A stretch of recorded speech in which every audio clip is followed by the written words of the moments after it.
Thanks for the introduction, David, and good evening, everybody. I'm excited to talk about Mars. I'm always excited to talk about Mars. So it's great to have you along. Before I begin, I'd just like to acknowledge my PhD advisor, Margie Chan. I essentially got my start in Mars stuff working for her many years ago, and that's just continued on through the years. David Dinter, a Stanford alum, joining tonight. I've worked as his field TA for many years, and also the geology department at University of Utah for all these amazing opportunities that has led to this. So just to, if I can get my slides advancing, just to introduce myself. So I grew up in Idaho, lived there until it was time to fly the coop, and I went to University of Utah for my undergrad. And while I was there, I was a double major in geology and ballet. And then I got the opportunity to work with Marjorie Chan on this area. So this is those weird iron oxide masses in the deserts of southern Nevada. Really cool, exciting, confusing things to study, but great nonetheless. And currently I'm a visiting instructor in Durango, Colorado, teaching at Fort Lewis College while trying to finish my dissertation. And just a fun fact about me, I like to make things. It's what all of my hobbies seem to revolve around. Whether or not that's drones for field work or woodworking or cooking, that's what I like to do. I gotta ask real quick: is Idaho or Utah better? Well, where I grew up, it was essentially North Utah, so okay. Idaho Falls, southeastern Idaho. But I love Idaho. It was a great place. Awesome. All right. So the way I've got the presentation structured tonight is we'll cover three main topics. First, we'll look at Mars exploration in the past as well as what's going on right now. Then we'll talk about how we can use this exciting, enriching data coming back from these Mars missions in education. And then finally, we'll take a look at what's going to happen in the future in terms of space flight and Mars exploration. All right, so here's the poll that we've been talking about. First, what I'd like you to do is take a moment and think of 1 to 2 words that come to mind when you hear the name Mars. That could be an adjective, it could be whatever comes to mind. This is a fun little experiment. We're going to see what our collective perceptions are. So I'll give you a minute or two to do that. So I've put the poll link in the chat, so hopefully you can click on that. If you are not able to click on that, the question is, what are 1 or 2 words that come to mind when you think about Mars? So feel free to enter that in the chat directly, and then we'll make sure that your answer is included in the final answer. Great. Yeah, and once we get some more responses in, we'll switch over to see what our collective perceptions are.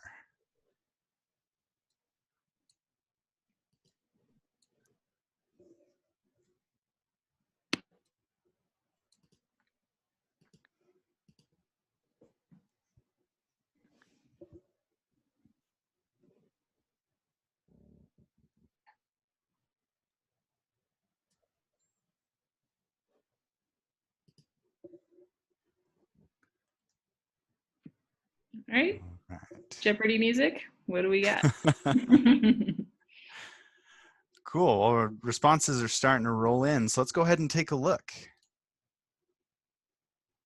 Oh, excellent. Okay, so we're starting to paint this picture of a very different world than what we experience here on Earth. You know, Mars is this alien planet, so this makes sense. I think we'll maybe give 10 seconds or so more to let more responses come in.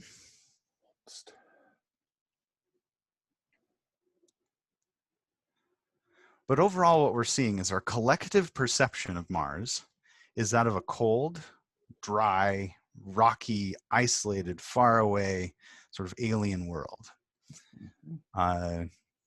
Great, I'll leave this poll active for a little bit longer so any lingering responses can get incorporated. What if we return to the presentation? What I hope to show you today is that the story of Mars exploration is a story of changing perspectives, moving from the perspectives that we had in the infancy of our species and for the majority of human history, that of this point of light in the night sky, and then moving forward to other perceptions of the planet as our technology increased. So once we incorporated telescopic observations, later with spacecraft, and then later with rovers, our perspectives of the planet Mars fundamentally shifted completely. And so essentially, this is a story of changing perspectives of Mars as this mystery as we incorporate new technology to Mars as a place, a real place in space that is, to a certain extent, maybe a little familiar even. So we'll step through those 4 different sort of main ages of Mars exploration, starting with the ancient perspective here. And of course, as I'm sure everyone's aware, our humans are pattern-seeking animals. We like to assign myths and other stories to try and understand the world around us where we don't have better explanations. Well, Mars is no different. This was this red point of light in the night sky, and it also misbehaved. It moved differently than the other planets. You can see the path listed here, or shown here in 2005, through July and August and into September. It moved along normally, but then it made this a little loop-de-loop over a couple months and then proceeded on its normal path. So these kinds of behaviors and also that ominous red color fed into our perception of Mars, and indeed this is named after the Roman god of war because of these overall attributes. But things changed once we incorporated telescopes. Now, Galileo was the first to really turn a telescope to Mars, and what he saw was this was not just a point of light, but rather a disk like the moon or Venus. Later on, as telescope technology improved, the Dutch astronomer Christian Huygens looked at Mars and saw that there were mappable features on the surface. So not only was it a disk, but it was a world that we could map. As telescope technology improved even further into the late 19th century and early 20th century, we were able to map the surface even more, to a higher degree of detail. Now, one of the most famous maps is from the Italian astronomer Giovanni Schiaparelli. He mapped out these dark and light areas, and this was the result. This Schiaparelli's map, produced in 1877, and you can see some of these sort of channel-like features. And indeed, he named these canali in Italian, and that translates to just channel. But around the same time, this is when we were going crazy with digging canals. So this was mistranslated into canal, which at that time, canal meant civilization, canal meant purpose. So this gave rise to this idea that there were advanced civilizations on the surface of Mars.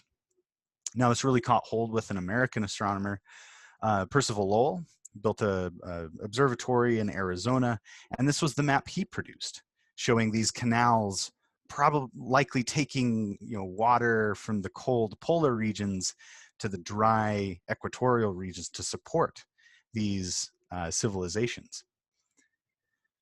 Now, this idea actually persisted for quite some time. You can see this planning map that was produced in the early 1960s, right before we sent spacecraft to go investigate Mars. You can see some of these linear features here. But then we sent spacecraft to go visit the planet. In 1965, the first successful flyby occurred, and this returned 21 images because the spacecraft just flew by. This was all the data we got, and this began changing our ideas. Nowhere in here could we see advanced civilizations. All we saw was this dry, cold, heavily cratered, rocky world. That continued. In 1969, we had 2 spacecraft fly by, again, returning more data and better data. You can see the improvement in resolution there. But the same story. It was this rocky, kind of cold, not so exciting place. But then everything changed as technology improved even further. So with this sending new missions, we increase our overall resolution and coverage of the planet. And in 1971, there we go, we put our first spacecraft in orbit around Mars. So this is the Mariner 9 spacecraft, and this was able to image the entire most of the Martian surface. Now from here, you can see that our idea of Mars is beginning to change. In these other images, we just saw a rocky cratered world, but in here, we can see an ice cap. And the overall picture of the planet is slightly hazy. So Mars has an atmosphere. So this ability to see more of the surface and explore it in greater detail is starting to change our perceptions that Mars is a much more dynamic place than we originally thought. Now, currently there are 6 orbiters around the planet. There have been dozens of missions sent to Mars. These are the ones that are active and mapping and studying the planet.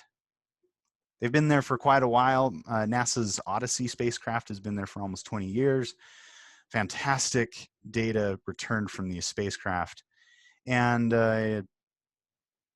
they also kind of collaborate together. You can see this image on the right. This is an image from the Mars Reconnaissance Orbiter, where they took a photo of the Curiosity rover descending under parachute through the Martian atmosphere. So we can get these really incredible views of the Martian surface and in support of some of these other missions. Now, I like to view landers as part of that spacecraft era.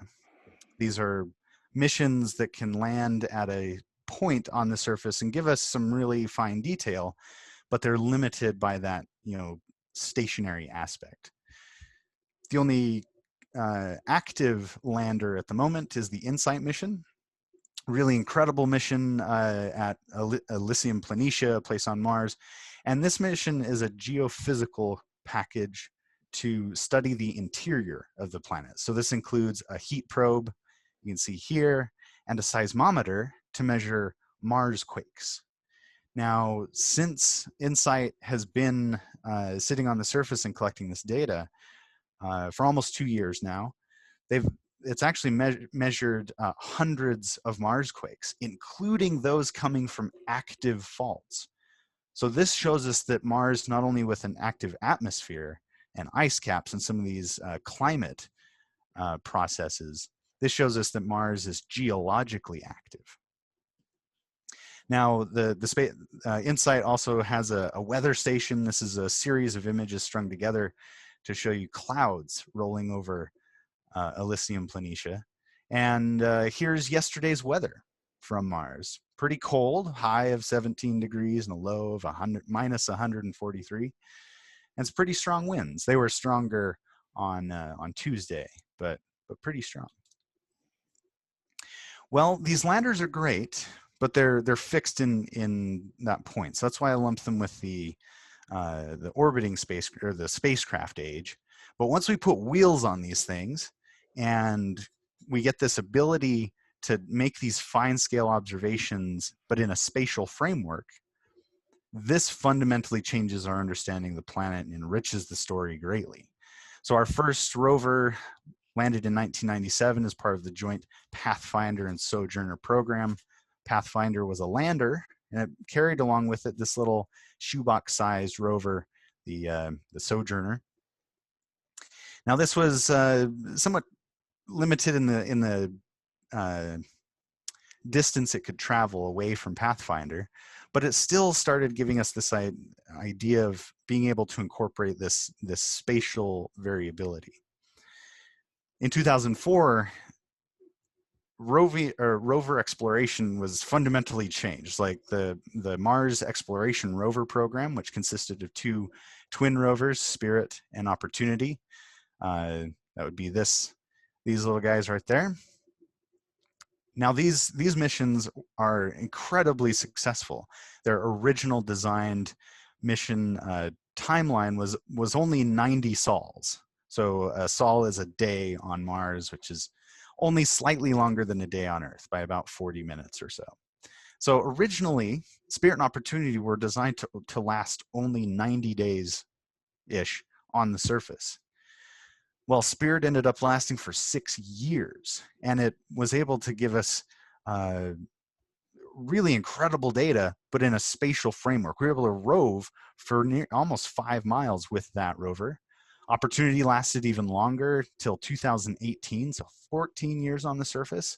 This was the little rover that could, and this gave us some incredible data to start enriching the overall story. Now, of course, as far as rovers go, we've got 1 active on the surface, but what a rover to have active on the surface. This is the Mars Science Laboratory Curiosity. This is a selfie that it took a few years ago. And this is a laboratory on the surface of Mars. There's quite a few instruments in the belly of the rover here that we can do some incredible science. And this is exploring Gale Crater right now. Like that's the incredible part about this. This is an image that Curiosity returned just a few days ago. And this mission is also lasting far beyond its planned duration. It landed in 2012, and its original mission was only 2 years long. Well, now we're going on 8 years, and Curiosity doesn't really show any signs of slowing down. Okay. So the amount of data that these have been able to return, along with these other missions, has really changed how we view the planet. So some of the major geologic processes that we see active on the surface, of course, they include the impact cratering, really incredible volcanism, so formation of volcanoes and volcanic eruptions. This particular volcano, this is Olympus Mons. It's the largest volcano in the solar system. If we put this on Earth, this would cover the state of Arizona. It's enormous. And there are other just enormous volcanoes besides Olympus Mons. We find some really incredible structural features as well. So pictured here is the Valles Marineris, or the Mariner Valley. This is an enormous canyon system. If we put this on the US, it would essentially stretch from Los Angeles to New York. It's color-coded based on elevation here. It's not this vibrant in real life, but blue being low, red being high. So we see these just amazing geological features on the surface, including those active faults that are producing Marsquakes. But if we look elsewhere on the planet, we also see features that tell us that Mars has experienced a lot of water-related processes in its past, including formation of large drainage systems, these valley networks, large channels formed as the result of catastrophic flooding events that carved these channels out. And you can see a scale bar here. So this canyon, or this channel system, is hundreds of kilometers long. Some of these channels are tens of kilometers wide. So this was a catastrophic release of water sometime in Mars's past. And today we see ongoing climatic processes. So pictured here, you can see all these little trails. These are actually the trails from dust devils. So as those dust devils move across the surface, they pick up dust and kind of clean off in the path that they take. So this tells us that there are active wind and climate processes ongoing. Well, if we put this in an overall time framework, if we start here on the left, this is the time scale for both Earth and Mars, the present being here at the top, and we move further back in time as we go down, so to the formation of the planets around 4.5 billion years ago.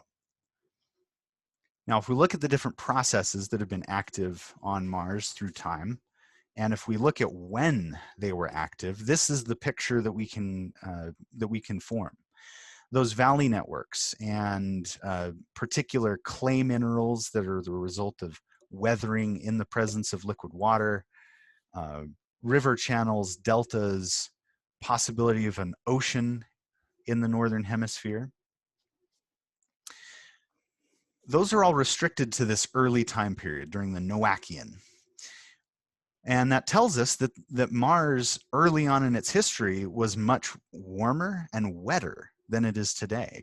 It could sustain liquid water on the surface for prolonged periods of time to generate these features. But then everything changed. At the end of the Noachian into this Hesperian period, that's where we start seeing the formation of those catastrophic outflow channels. Volcanism really kicks off during this time, and this is when Valles Marineris forms, and our overall surface conditions change as well. Now we're seeing surface chemistry and minerals dominated by sulfates, so sulfur-containing minerals. And then things changed again in the at the end of the Hesperian into what's called the Amazonian, the time period that we're in nowadays. We see these large processes, really dynamic processes, kind of die off. We don't see liquid water stable at the surface anymore, but we do have ice formation. We've got climatic related processes that are now active. So this is the overall picture that we can generate by looking at all these features and trying to figure out when they occurred. So I'd like to repeat that other experiment. Let me deactivate the original poll. You can see that our original responses are there. We can compare. So let me activate. So if you repeat that exercise, go to that website with the hyperlink in the chat. Thank you. And now think about 1 to 2 words that come to mind after seeing this rich exploration. Now think of what that comes to mind, how you might describe Mars, and input that, and we'll generate another word cloud together.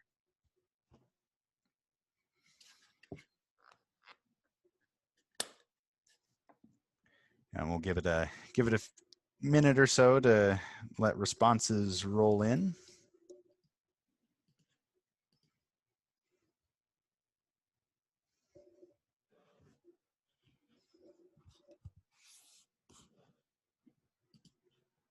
Yeah, I think once we hit 10. All right, there we go. Excellent. Okay. So what we're seeing, this little experiment that we performed together tonight, is the story of Mars exploration in a nutshell.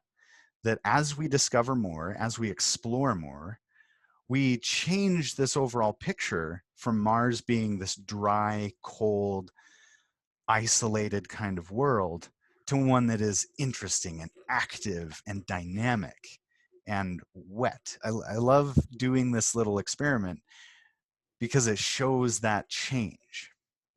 Well, thank you all for participating in that. And if I switch back over.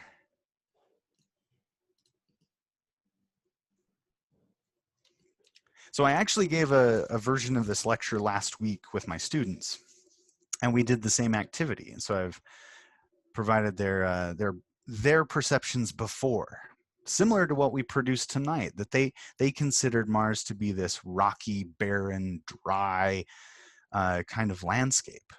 But once we start delving into some of the different attributes of Mars, we then see that Mars is this diverse, extravagant, dynamic, catastrophic. And I love the 2 biggest words here, dry and water. We change our overall perceptions of the planet as we explore more. Now, this is a perfect segue into our next topic, which is application of Mars data in education.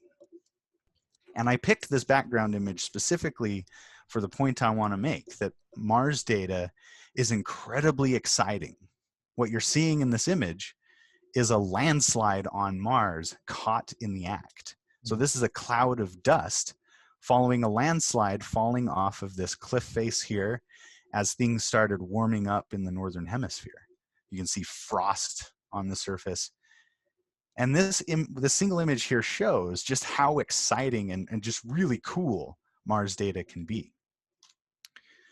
So this begs the question of, like, why should we use Mars to teach different concepts? And I've basically already answered the question here that Mars is a very exciting place. It's engaging, can get students drawn into the discussion, and also enrich the discussion. So let's take an example to illustrate this point, and let's talk about ripples. Now, the image on the right here, this is a piece of sandstone from South Africa, deposited around 250 million years ago. And on the surface here, you can see what look like ripples that you might go and find on the beach. Indeed, these are ripples. These formed 250 million years ago when this area was underwater. Right now, it's a very arid landscape in this location, but these ripples are really cool. These are formed by water or air currents flowing over a bed of sediment. They can get preserved in the rock record, and we use these to interpret what the Earth's surface was like in the past. So when we teach students in sedimentology and stratigraphy courses, understanding how ripples form and what they can tell us about flow conditions is really important. Now, we could take a classic approach and we could pull out velocity profile diagrams showing the change in velocity. This is a side view of a ripple. So we could look at the possible velocity profile, how it changes with depth and how that would interact with the sand, pushing those grains up the Stoss side of the dune and cascading down the lee side as this gets oversteepened. We could talk about the controls over this formation, grain size, fluid velocity. We could also break out these block diagrams to show these different shapes that ripples can take and what might get preserved in the rock record. So this is where we want to end. This is what the level of understanding that we want our students to walk away from after we learn about ripples. We want them to know the main controls over how these form and migrate. Well, there are plenty of resources for teaching about ripples here on Earth. We could use samples of outcrops that we take with us, these hand samples. We could use videos from flume experiments. Here, current is flowing from the right to the left. And you can see the ripples migrating along as the water current transports those sand grains. So we could use that. We could look at those before delving in deeper. If we have the option, we could take students to the outcrop itself to go look at ripples in place. But often that's not an option to take field trips, especially in COVID times. So these are great ways to start. But I would argue that incorporating Mars not only engages the student much more easily, but it also leads to a richer discussion. So let's take a look at two images from the surface of Mars. This was two images captured by the Curiosity rover. You can see the wheel of Curiosity here and the tire tracks from Curiosity driving over this patch of sand. Now you can see that over the course of a day, the wind has started to wear away at those tire tracks, and we see these ripples on the surface that are migrating over the course of a day as the wind blows over the sand. So if we started here, if we showed the students these two photos and had them maybe make some sketches of before and after, we could focus in on certain parts like this part here where these ripple crests are starting to change and adjust as the ripple migrates.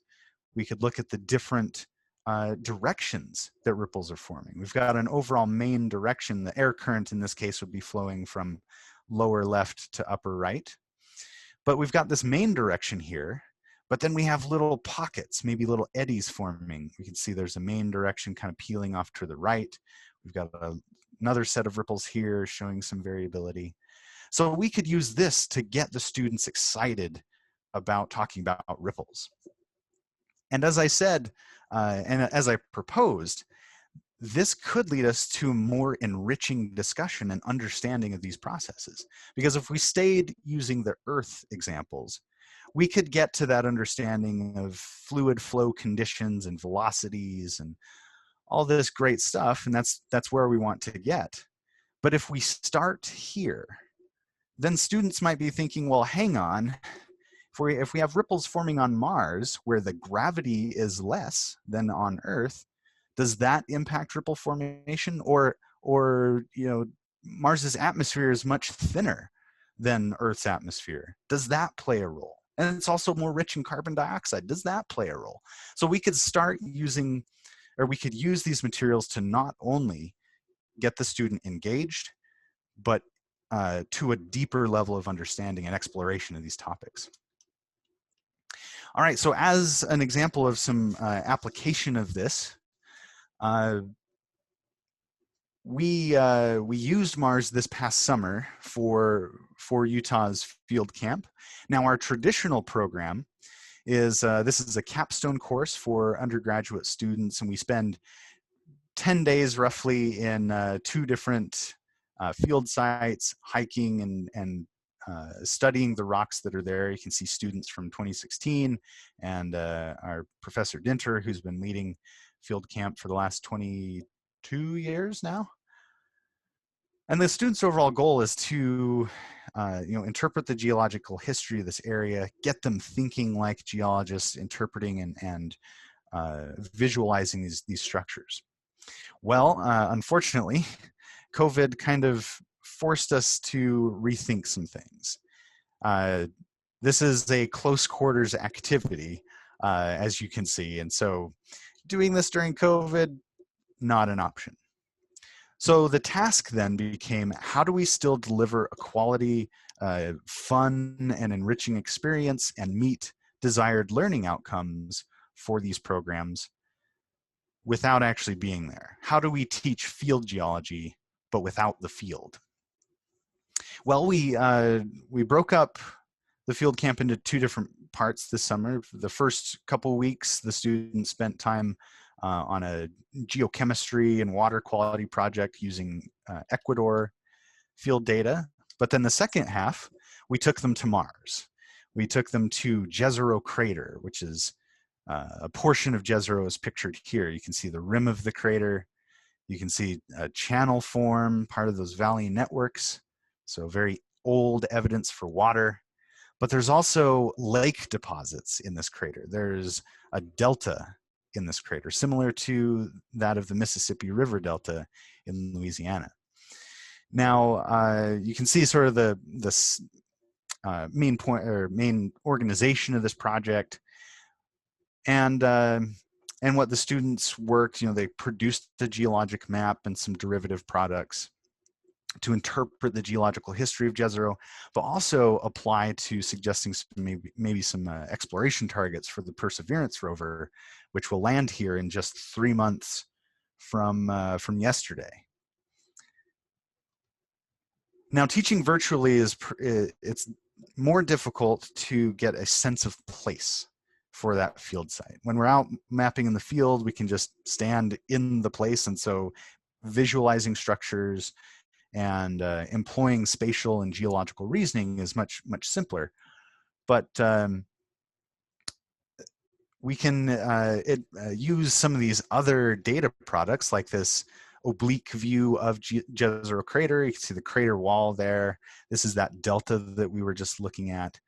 So there are abundant data available to enrich this project. Now, just some examples of some student work here. This is the geologic map that one of the students produced here on the left. It's color-coded based on different map units or deposits that fill the crater. The delta here is listed as this western fan unit. And you can see the landing ellipse where the Perseverance rover, which we'll talk about in just a moment, will it'll land somewhere in there. Some other examples of work, you can see these cross sections here that students produced, essentially a slice through the crater along this line to visualize what was going on, what the overall structure was. Now, these reports and maps and all this were great. You know, they were geologically sound, reasonable. But one other thing that came from this is this gives the student an opportunity to let their own individual style come out, and you can see that expressed in these three different products. Now, as I said, I'm a visiting instructor at Fort Lewis College for this year. And we were in person up until a week and a half ago. So I was taking students out in the field every week. And unfortunately, with the rise in COVID cases, we had to make the shift to full online. So this became a great resource to draw on to use an adapted version to take these students to Mars and still deliver on learning outcomes for that course. Now, this project is pretty flexible, actually, that we can do a simpler project, but the amount of data that's present on the surface allows us to include other things, like assessing geological hazards like landslides. And in fact, that's what I'm having my students do right now, is using some of the data sets to assess how close we could build a Mars colony next to that delta and not have to worry about landslides impacting the structures. So we can take it to a very applied sense. All right, so we've seen that Mars exploration is really exciting and useful. So let's talk about the future exploration possibilities. And I picked this image from the Martian surface, or from the Mars Reconnaissance Orbiter, of these sand dunes on the surface. You know, they're vaguely shaped in the same shape as the Starfleet insignia from Star Trek. So we're essentially boldly going off into the future. All right, so I feel like I should put a disclaimer here that I'm not a NASA employee, just a big fan. But NASA's Mars exploration program is structured around 4 different goals. One is assessing whether or not life arose on Mars. The second is assessing the overall climate system and the history of climate. Third would be looking at the geology and understanding the formation and evolution of Mars as a planetary system. And then finally, paving the way for future human exploration on its surface. Now, we've got some really cool missions coming up. One is Perseverance landing in Jezero Crater to go check out that delta and some of those other lake deposits. And this will land in February, so 3 months from now. Another really exciting thing that's in the works, NASA just passed a critical review for their overall plan to return samples to Earth and study them in the laboratories here.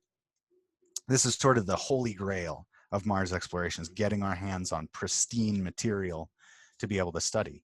Now, this is going to be a long duration kind of program, starting with Perseverance. This rover has capability of collecting and caching samples for a later return back to Earth. And so this is going to involve numerous international partners to carry out as well. The next rover that's going to make it to Mars will launch in 2022 and land sometime in 2023. And this is spearheaded by the European Space Agency and the Russian Space Agency. But NASA is providing some instruments as well.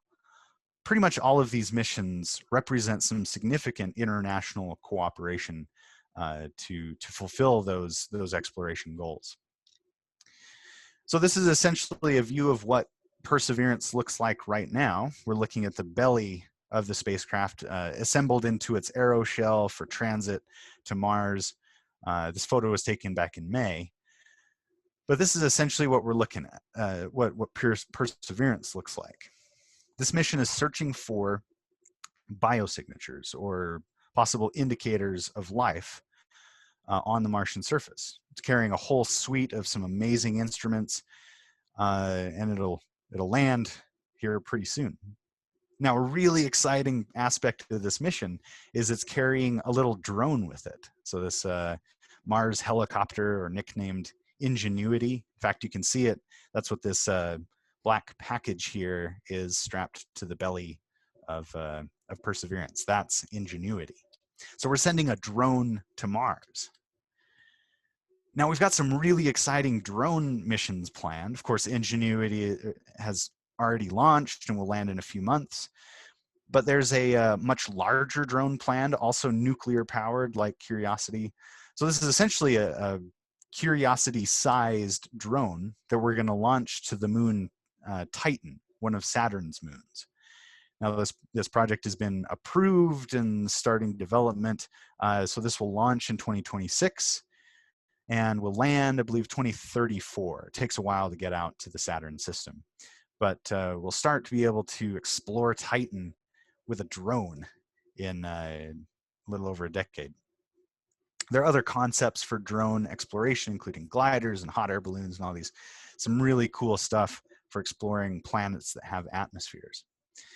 Now, as I showed earlier, if we look at these different sort of ages of Mars exploration driven by technological changes, these each revolutionize our understanding of the surface of Mars, or on the history and evolution of Mars.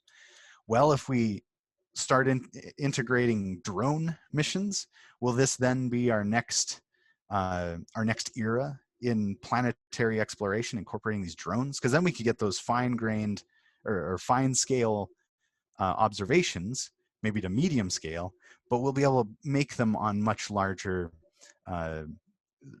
spatial frameworks. And so this could be leading us into that next age. Well, as far as space exploration is concerned, we would be remiss if we didn't talk about some of these commercial programs. There are multiple private companies that are vying for some of these contracts with NASA and other companies. Some private companies launch satellites. SpaceX is probably the most well-known out of all of these, but Boeing is also developing a human-rated capsule shown here, and also Sierra Nevada Corporation is developing one as well. Now, a really incredible development for the human space flight and these commercial ventures, commercial partnerships happened just this week on Sunday. Over the weekend, NASA and SpaceX launched the first official crew commercial spacecraft. So this is the Falcon 9 rocket, and you can see the Dragon V2 spacecraft with these 4 astronauts, 3 from NASA, 1 from the Japanese Space Agency, launching towards the International Space Station. And they docked a short time after that. So this is really a culmination of this commercial program, which has been going on for quite a while, since essentially 2003, 2007. And human exploration overall, this is sort of the path forward. We've been living and working in low Earth orbit for 20 years now. The International Space Station just turned 20, so we've had a human in orbit continuously for 20 years. So this has given us the opportunity to develop the technology and methods to live and work in low Earth orbit. But the next step now is to push on to the moon, establishing lunar bases. You can see the system that NASA is developing, the Space Launch System, and Orion. The SLS core they'll do a static test fire in just about a month. But this will give us an opportunity to learn how to live further away from the Earth, to live and work in space. And we could also maybe use some resources there to then take off from the moon to push onward to Mars, onto these new frontiers, and further our overall explanation of the planet. Well, as with any endeavor, we should always be wondering, well, what's the big deal? Why should we care? Now, one of the fundamental questions we've had ever since we've sort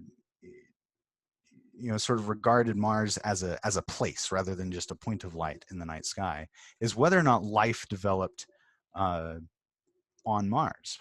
This is a question that we've been wondering for a while, and one of the really captivating and incredible aspects of all of this is that in planetary evolution and the formation of the planets, Mars would have cooled faster than the Earth. So it would have reached surface conditions amenable to life sooner. Well, if we have an asteroid impact on the surface of Mars and blast material off into space, that can actually transit and make its way to the Earth. So if those materials carried critters with it, if they can survive, or if they ever did originate on Mars, then survived the collision and survived that transit through space, well, this could have seeded life on Earth. So this raises the question then, a new question of, are we actually Martians? I mean, that's an exciting possibility that we'll just have to, keep exploring to find out. Now, just to summarize here, what I hope to have shown tonight is that as we continue exploring, we come up with surprising and new changes in our overall perspective as we integrate these new technologies. Mars serves as this really exciting and engaging and enriching basis for teaching students. And further, in sort of the big picture thing, going off on this this challenge of discovery, this will give us new perspective and new insight into our origins, quite possibly. So a very exciting time to be observing and watching what NASA is doing. So with that, I'll stop there. So thank you all for your attention and your participation in those polls, and I'll be happy to take any questions. So we got one question in the chat from Brad. He asked, can you please tell us what an outflow channel is and out from what? Excellent, yeah. So let's go back to that slide.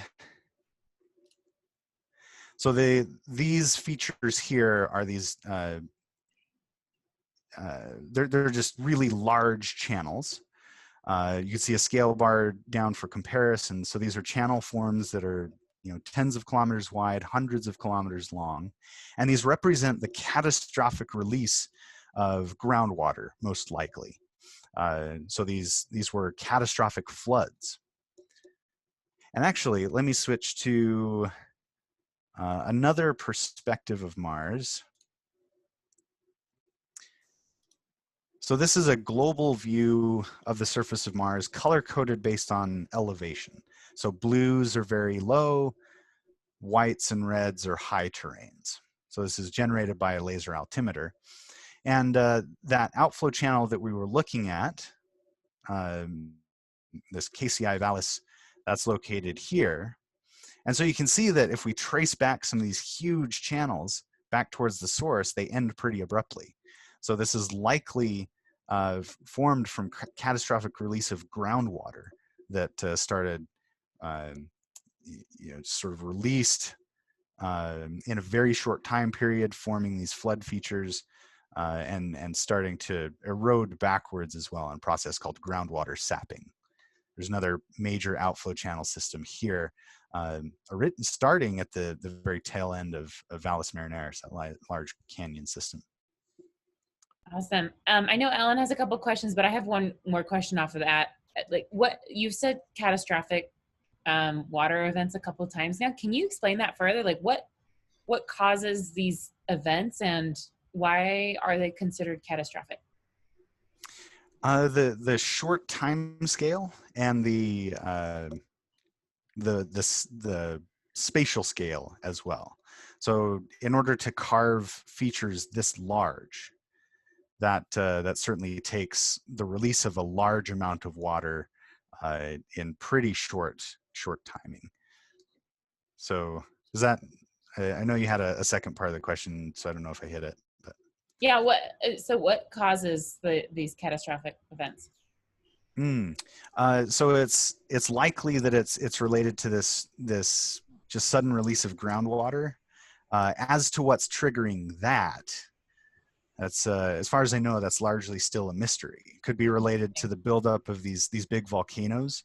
Uh-huh. You can see Olympus Mons here, and this huge volcanic province that formed. So it could be related to that, formed about the same time. But it's one of those mysteries that we're still working on. Interesting. Okay, Ellen, do you want to ask your questions? And then we have another question from David afterwards. Okay, Casey, I'm really encouraged by your willingness to be a teacher and be very articulate. So I have two questions. And they all revolve around the Mars Society. So are you a member, or are you aware of it? Aware, yes. Member, no. Okay. Well, Robert Zubin posted a pretty critical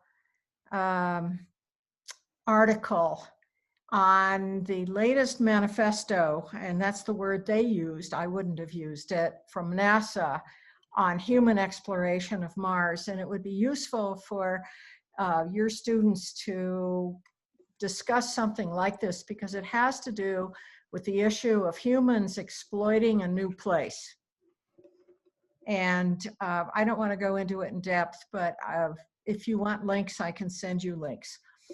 The other, actually, given your students may be very interested in this, or maybe the college could have their own program, Mars Society hosts at the Desert Research Station in Hanksville every May, except this year, the University Rover Competition, which is open to any university on the planet for their students to develop a rover that then gets tested in this pretty challenging environment in the desert outside Hanksville. I was to be one of the judges this year.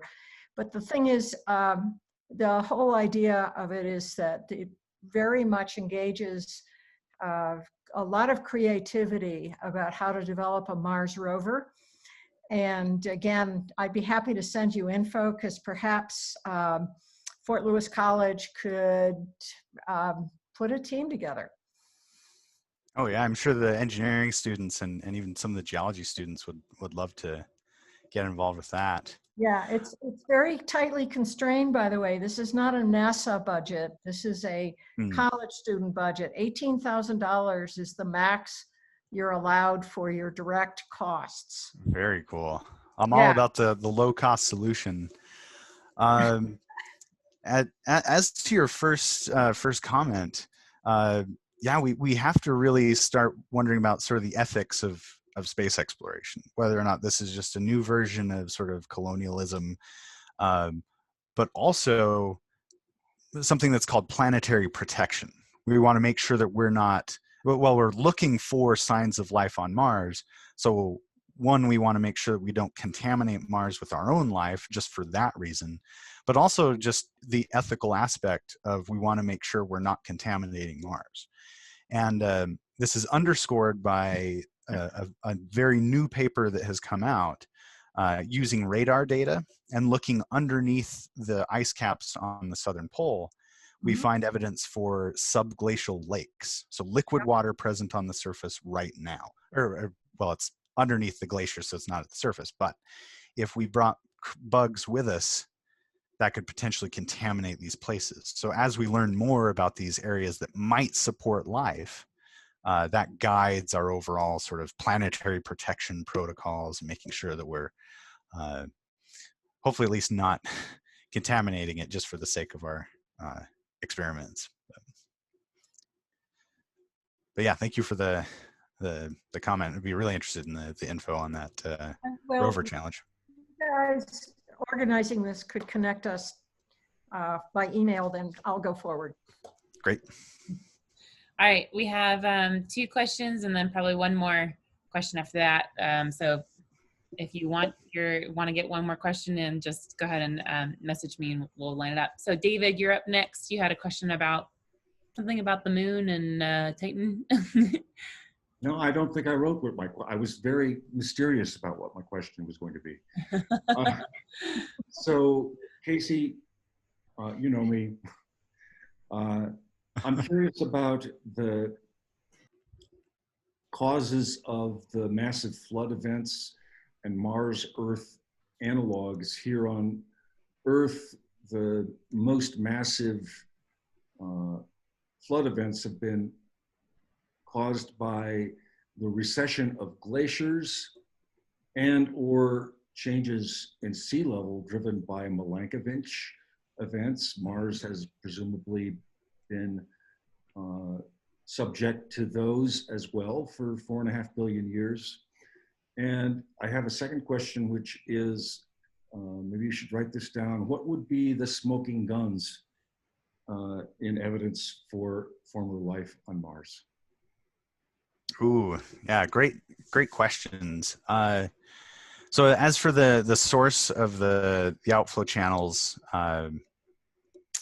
or first addressing the analogs for the outflow channels, the Vic Baker from, was he at Washington State? I think, I forget where he researched, but he did a lot of work on the channeled scablands of eastern Washington as an analog to understand the major outflow channels that we observe. So looking at these large scale streamlined features and trying to study the Earth features that we can actually walk up to as a way to understand those. So that studying the features we find on Earth fed into our understanding of these features on Earth.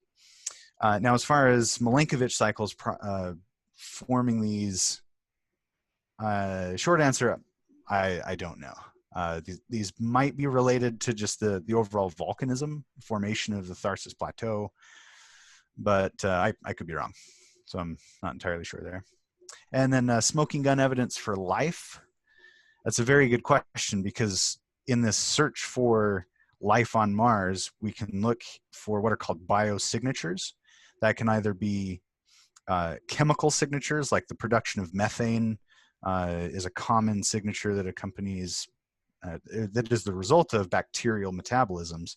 So if we measure a lot of methane that we can't account for otherwise, that could be a tentative evidence for life on Mars.